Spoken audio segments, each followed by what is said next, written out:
রাজধানীর যাত্রাবাড়ী ও ভাটারা থানার পৃথক দুই হত্যা মামলায় সালমান এফ রহমান ও সাবেক আইজিপি চৌধুরী আবদুল্লাহ আল মামুনের ৩ দিন করে রিমান্ড মঞ্জুর করেছেন আদালত। এছাড়া বাড্ডা থানার হত্যা মামলায় সাবেক মন্ত্রী আনিসুল হকের ২ দিনের রিমান্ড মঞ্জুর করা হয়েছে।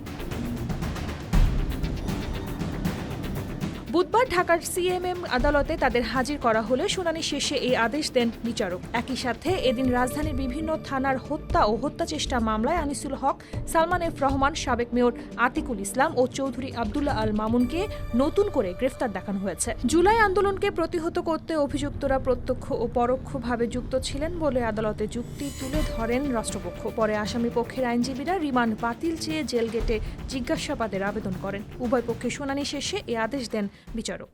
আজকে ঢাকার বিজ্ঞ সিএমএম আদালতে বৈষম্য বিরোধী ছাত্র আন্দোলনের বিভিন্ন হত্যা মামলায় এবং হত্যা প্রচেষ্টা মামলায় আজকে ফ্যাসিস্ট হাসিনার অন্যতম সহযোগীর মধ্যে সাবেক বাণিজ্য উপদেষ্টা সালমান এফ রহমান, অবৈধ মন্ত্রী আনিসুল হক এবং পুলিশের সাবেক আইজিপি চৌধুরী আবদুল্লাহ আল মামুন এবং সাবেক অবৈধ ঢাকা উত্তরের মেয়র আতিকুল ইসলাম এবং একজন ছাত্রলীগের সভাপতি একটা ইউনিয়ন পরিষদের নিয়াজ মোর্শেদ, এই ৫ জনকে বিভিন্ন থানায় হত্যা মামলা, হত্যা প্রদর্শনের মামলায় ১২টি মামলায় তাদেরকে বিজ্ঞ আদালতে উপস্থাপন করা হয়।